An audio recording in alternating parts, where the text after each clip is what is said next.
ಕೆಟ್ಟ ಮುಂಗಾರು, ರೈತರು ಕಂಗಾಲು. ಮಳೆಯ ಅಭಾವದಿಂದ ಹೆಸರು ಬೆಳೆ ನಾಶ. ರಾಜ್ಯದಲ್ಲಿ ಮುಂಗಾರು ಮಳೆ ಕೈಕೊಟ್ಟಿದ್ರಿಂದ ಹಲವು ಜಿಲ್ಲೆಗಳ ರೈತರು ಕಂಗಾಲಾಗಿ ಹೋಗಿದ್ದಾರೆ. ಅತ್ತ ಮಳೆಯೂ ಇಲ್ಲ, ಇತ್ತ ಬೆಳೆಯೂ ಇಲ್ಲ.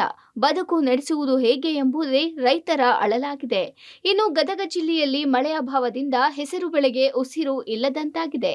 ಈ ವರ್ಷ ಮುಂಗಾರು ಮಳೆ ಕೈಕೊಟ್ಟಿದ್ರಿಂದ ರೈತ ಕಣ್ಣೀರಲ್ಲಿ ಕೈ ತೊಳೆಯುವಂತಾಗಿದೆ.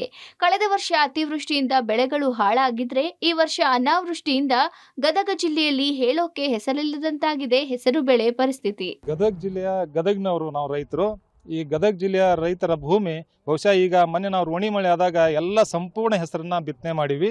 ಈ ಬಿತ್ತನೆ ಮಾಡಿದ್ದ ರೋಣಿ ಮಳೆಗೆ ಮಾಡಿದ ಮೇಲೆ ಒಂದೂ ಮಳೆ ನಮಗೆ ಆಗಲಿಲ್ಲ ಸರ್. ಇಲ್ಲಿ ಮಳೆ ಆಗ್ಲಾರ್ದಕ್ಕೆ ಈ ಬೆಳೆನೂ ಸ್ವಲ್ಪ ಏನು ಹುಟ್ಟೈತಿ 20 ದಿನದ ಬೆಳೆ ಹಂಗೆ ನಿಂತು ಬಿಟ್ಟೈತಿ. ಇದು ಮುಂದೆ ಬೆಳೆಯಾಕನೂ ಅಲ್ದು, ಇದು ಕಳೆಯಾಕನೂ ಅಲ್ದು ಅನ್ನಂಗೆ ಇದರಲ್ಲಿ ಯಾವುದೂ ನಮಗೆ ಫಲವತ್ತತೆ ಬರೋದಿಲ್ಲ. ಅದಕ್ಕೆ ಈ ಪೂರಾ ನಾಶ ಆಗಿದೆ ಬೆಳೆ.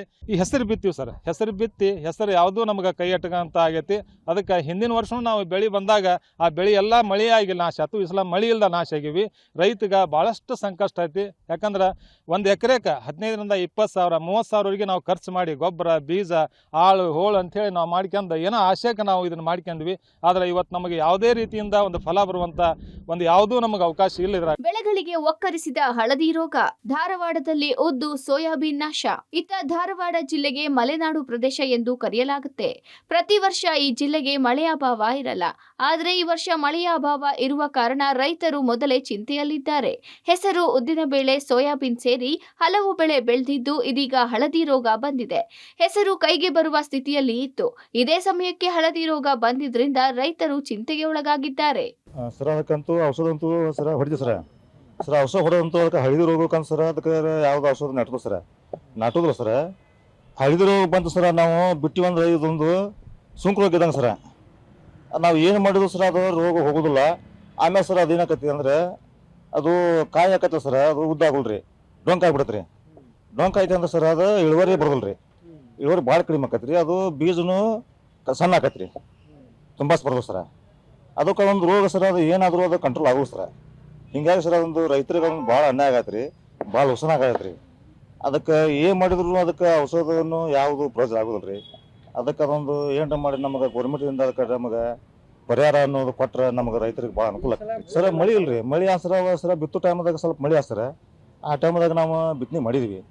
ಬಿತ್ತನೆ ಮಾಡಿದ ನಂತರ ಹೊಳೆ ಸರ ಮಳೆಗಾಲ ಇಲ್ಲೇ ಇಲ್ಲ ಸರ್. ನೀರಿಲ್ಲದೆ ನೆಲಕಚ್ಚಿದ ಬೆಳೆಗಳನ್ನು ಉಳಿಸಿಕೊಳ್ಳಲು ಹರಸಾಹಸ. ಚಾಮರಾಜನಗರ ಜಿಲ್ಲೆಯಲ್ಲಿ ಪೂರ್ವ ಮುಂಗಾರು ಹಾಗೂ ನೈಋತ್ಯ ಮುಂಗಾರು ಎರಡೂ ಸೇರಿ 95,000 ಹೆಕ್ಟೇರ್ಗೂ ಹೆಚ್ಚಿನ ಪ್ರದೇಶದಲ್ಲಿ ಬಿತ್ತನೆಯಾಗಬೇಕಿತ್ತು.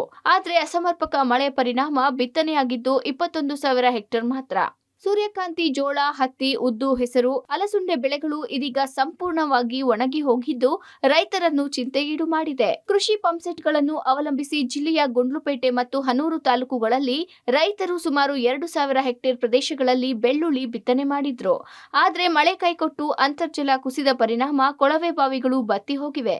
ಅತ್ತ ಮಳೆಯೂ ಇಲ್ಲ, ಇತ್ತ ಕೃಷಿ ಪಂಪ್ಸೆಟ್ಗಳಲ್ಲಿ ನೀರು ಬಾರದೆ ರೈತರು ಕಂಗಾಲಾಗಿದ್ದಾರೆ. ಮಳೆನ ನಂಬಿ ಬೆಳ್ಳುಳ್ಳಿ ಬೆಳೆ ನಮ್ಮ ಭಾಗದಲ್ಲಿ ಬೆಳ್ಳುಳ್ಳಿ ಹೆಚ್ಚು ಒಂದು ಬೆಲೆ ಸಿಗುತ್ತೆ ಅಂತ ಲಕ್ಷಾಂತರ ರೂಪಾಯಿ ಖರ್ಚು ಮಾಡಿಬಿಟ್ಟು ಬೆಳೆ ಹಾಕ್ಬಿಟ್ರೆ ಮಳೆ ಅಂತೂ ಕಂಪ್ಲೀಟ್ ಇಲ್ಲ. ಬೋರ್ವೆಲ್ಗಳಲ್ಲಿ ಅಂತರ್ಜಲ ಕುಸಿದು ಬೆಳ್ಳುಳ್ಳಿ ಎಲ್ಲ ಫುಲ್ ಕಂಪ್ಲೀಟ್ ಲಾಸ್ ಆಗಿದೆ. ಕೆಲವರು ಹಳ್ಳ ಕೊಳ್ಳದಲ್ಲಿ ಬರ್ತಕ್ಕಂಥ ನೀರನ್ನು ಒಂದು ಟ್ಯಾಂಕಿ 1,500 ರೂಪಾಯಿ ಕೊಟ್ಬಿಟ್ಟು ಹೊಡಿಸ್ತಾವ್ರೆ, ಆದರೂ ಪ್ರಯೋಜನ ಐತೆ ಇಲ್ಲ. ಹಾಗಾಗಿ ಸರ್ಕಾರ ಮೋಡದ ಬಿತ್ತನೆ ಬೆಳೆ ಮಾಡಿಸ್ಬೇಕು, ಮತ್ತು ಜೊತೆಗೆ ಲಾಸ್ ಆಗಿರ್ತಕ್ಕಂಥವ್ರಿಗೆ ಸೂಕ್ತ ಅವ್ರಿಗೆ ಪರಿಹಾರ ಕೊಡಿಸ್ಬೇಕು. ಇಲ್ಲ ಅಂತಂದರೆ ರೈತರುಗಳು ಆತ್ಮಹತ್ಯೆ ಮಾಡ್ಕೊಳ್ಳೋ ಸ್ಟೇಜ್ ಹೋಗ್ಬಿಟ್ಟದೆ. ನಾವು ಒಂದು 4 ಎಕರೆ ಬೆಳ್ಳುಳ್ಳಿ ಹಾಕಿದ್ದೋ. ಎಲ್ಲ ಮಳೆ ಬಿದ್ದಾಗ ಸ್ವಲ್ಪ ನೀರು ರೇಜಿಂಗ್ ಇದ್ದಾಗ 4 ಎಕರೆ ಒಂದು ಕ್ವಿಂಟಲ್ ಬಂದು 30-35 ಸಾವಿರ ಕೊಟ್ಟು ಬಿತ್ತನೆ ತಗೊಂಬಂದು. ನೀರಿತ್ತು ಚೆನ್ನಾಗಿ, ಮಳೆ ಒಂದು 2 ಮಳೆ ಆಗಿತ್ತು, ನೀರೆಲ್ಲ ಇನ್ಕ್ರೀಸ್ ಆಗಿದ್ದು. ಆವಾಗ 4 ಎಕರೆಗೆ ಬೆಳ್ಳುಳ್ಳಿ ತಗೊಂಬಂದ ಒಂದು ಕ್ವಿಂಟಲ್ 35 ಸಾವಿರ ಕೊಟ್ಬಿಟ್ಟು ಇವೆಲ್ಲ ಹಾಕಿ 1 ತಿಂಗಳಾಯಿತು. 1 ತಿಂಗಳಾಯ್ತು ಬದಲಿಗೆ ನೀರು ಮತ್ತು ಅಂತರ್ಜಲ ಕುಸಿತ ಕಂಡುಬಿಟ್ಟಿದೆ. ನೀರೆಲ್ಲ ಕಮ್ಮಿ ಆಗ್ಬಿಟ್ಟು ಇವಾಗ ಏನು ಮಾಡಬೇಕು ಅಂತ ಗೊತ್ತಾಯ್ತಿಲ್ಲ. ಟ್ಯಾಂಕರಿಗೆ ಒಂದು ಟ್ಯಾಂಕರ್ ಬಂದು 1,500-2,000 ರೂಪಾಯಿ ಕೇಳ್ತಾರೆ. ಏನು ಮಾಡ್ಬೇಕಂತ ಗೊತ್ತಾಯ್ತಿಲ್ಲ. ಮೇವಿಲ್ಲದೆ ಕಂಗಾಲಾದ ಜಾನುವಾರುಗಳು. ಮೇವು, ನೀರಿಗಾಗಿ ಅನ್ನದಾತರ ಪರದಾಟ. ಮಳೆಗಾಗಿ ಹಿರಿಯೂರು, ಚಳ್ಳಕೆರೆ ಮತ್ತು ಮೊಳಕಾಲ್ಮೂರು ತಾಲೂಕಿನ ಬಹುತೇಕ ಹಳ್ಳಿಗಳ ಜನರು ಕತ್ತೆ ಮದುವೆ, ಕಪ್ಪೆ ಮದುವೆ ಸೇರಿದಂತೆ ವಿವಿಧ ಸಾಂಪ್ರದಾಯಿಕ ಆಚರಣೆಗಳ ಮೊರೆ ಹೋಗಿದ್ದಾರೆ. ಆದರೆ ಈವರೆಗೂ ಮಳೆರಾಯನ ಸುಳಿವಿಲ್ಲ. ಹೀಗಾಗಿ ಜಮೀನಿನಲ್ಲಿ ಬಿತ್ತನೆ ಮಾಡಿದ್ದ ತೊಗರಿ, ಸೂರ್ಯಕಾಂತಿ ಹಾಗೂ ಈರುಳ್ಳಿ ಮೊಳಕೆಯೊಡೆಯುವ ಮುನ್ನ ಕಮರಿ ಹೋಗಿದ್ದು, ಕೊನೆ ಪಕ್ಷ ಜಾನುವಾರುಗಳಿಗೆ ಮೇವು ಸಹ ಸಿಗಲಾರದೆ ಪರದಾಡುವಂತಾಗಿದೆ. ನಮ್ಮ ಊರಲ್ಲಿ ಹೈನುಗಾರಿಕೆ ನಂಬಿಕೊಂಡೇ ಜೀವನ ಮಾಡ್ತಾರ ಭಾಳ ಜನ. ಅದು ಬಿಟ್ಟರೆ ಬೇರೆದು ಏನೂ ಬರಲ್ಲ. ಹೂ ಬೆಳಿಬೇಕು, ಇಲ್ಲ ದನ ಕರ ಕುರಿ ಮೇಕೆ ಇವನ್ನೇ ಸಂಪಾದಿಸ್ಕೊಂಡು ಜೀವನ ಮಾಡ್ತಿರೋದು. ಈ ಮಳೆ ಇಲ್ದಂಗಾಗಿ ನಮ್ಮ ದನ ಕರ ಎಲ್ಲ ನೆಲ ಕಟ್ಟೋ ಸ್ಟೇಜಿಗೆ ಬಂದವೆ. 2-3 ಸತ್ತು ಹೋಗಿದಾವೆ. ಹುಟ್ಟಿರೋ ಕರಿಗೆ ಹಾಲಿಲ್ಲ, ಇರೋ ದನಗಳಿಗೆ ಮೇವಿಲ್ಲ, ನೀರಿಲ್ಲ. ಏನಾನ ಮಾಡಿ ಸರ್ಕಾರದವ್ರು ಒಂದು ಸ್ವಲ್ಪ ನಮಗೆ ಗೋಶಾಲೆ ನೀರಿಂದು ಸವಲತ್ತು ಮಾಡ್ಕೊಂಡು ಕೊಟ್ಟರೆ ಭಾಳ ಉಪಕಾರ ಆಗತ್ತೆ. ಈ ಫ್ಯಾನ್ಗಳು ಬೇರೆ ಬಂದು ಈ 4-5 ವರ್ಷದಿಂದ ಫ್ಯಾನು ಬಂದು ಎಲ್ಲ ಗುಡ್ಗಳಿಗೆ ಬೆಂಕಿ ಇಡ್ತಿದ್ದಾರೆ. ಅದರಿಂದ ಅರ್ಧ ಮೇವಿಲ್ದಂಗೆ ಆಗಿಬಿಡ್ತು. ಇವ 1 ವರ್ಷ ಮಳೆ ಬರೋದು ನಡೆಯೋದು ನಮಗೆ. ಮುಂಚೆ ಎಲ್ಲ ಹಳೆ ಕಳ್ದಿರೋದು ಒಣಗಿದ ಹುಲ್ಲು. ಈ ಫ್ಯಾನ್ಯಾರು ಬೆಂಕಿ ಇಟ್ಟು ಸುಡ್ತಾರ. ಹಂಗಾಗಿ ಹಳೆ ಕಳ್ಳನಿಲ್ಲ, ಹೊಸ ಹುಲ್ಲು ಹುಟ್ಟಕ್ಕೆ ಮಳೆ ಇಲ್ಲ. ಮಹಾರಾಷ್ಟ್ರ ಘಟ್ಟ ಪ್ರದೇಶಗಳಲ್ಲಿ ಮಳೆಯಬ್ಬರ. ಕೃಷ್ಣಾ ನದಿ ಒಳಹರಿವಿನಲ್ಲಿ ಮತ್ತೆ ಏರಿಕೆ. ಮಹಾರಾಷ್ಟ್ರದ ಘಟ್ಟ ಪ್ರದೇಶಗಳಲ್ಲಿ ತಗ್ಗಿದ ಮಳೆ ಮತ್ತೆ ಆರಂಭವಾಗಿದ್ದು, ಕೃಷ್ಣಾ ನದಿ ಒಳಹರಿವಿನಲ್ಲಿ ಮತ್ತೆ ಏರಿಕೆಯಾಗಿದೆ. ಮಹಾರಾಷ್ಟ್ರದಿಂದ ರಾಜ್ಯಕ್ಕೆ ಒಟ್ಟು 65,000 ಕ್ಯೂಸೆಕ್ ನೀರು ಕೃಷ್ಣಾ ನದಿಗೆ ಹರಿದು ಬರ್ತಿದೆ. ಭಾರೀ ಮಳೆ ಹಿನ್ನೆಲೆ ಕೃಷ್ಣಾ, ದೂದಗಂಗಾ, ವೇದಗಂಗಾ, ಹಿರಣ್ಯಕೇಶಿ ನದಿಗಳು ಮೈತುಂಬಿ ಹರಿಯುತ್ತಿವೆ. ನದಿಗಳಲ್ಲಿ ನೀರಿನ ಮಟ್ಟ ಹೆಚ್ಚಾದ ಕಾರಣ ಚಿಕ್ಕೋಡಿ ಉಪವಿಭಾಗ ವ್ಯಾಪ್ತಿಯಲ್ಲಿ 2ನೇ ಬಾರಿಗೆ 6 ಸೇತುವೆಗಳು ಮುಳುಗಡೆಯಾಗಿವೆ. ಒಟ್ಟಾರೆ ಈ ಬಾರಿ ರಾಜ್ಯದಲ್ಲಿ ಮಳೆ ಕೊರತೆಯಿಂದಾಗಿ ನಾನಾ ಅವಾಂತರಗಳು ಸೃಷ್ಟಿಯಾಗಿವೆ. ಬೆಳೆಗಳು ನೀರಿಲ್ಲದೆ ಒಣಗುತ್ತಿವೆ. ಮುಂದೇನು ಅನ್ನೋ ಚಿಂತೆಯಲ್ಲಿ ಅನ್ನದಾತ ತಲೆ ಮೇಲೆ ಕೈ ಹೊತ್ತು ಕೂತಿದ್ದಾನೆ. Bureau report, public TV.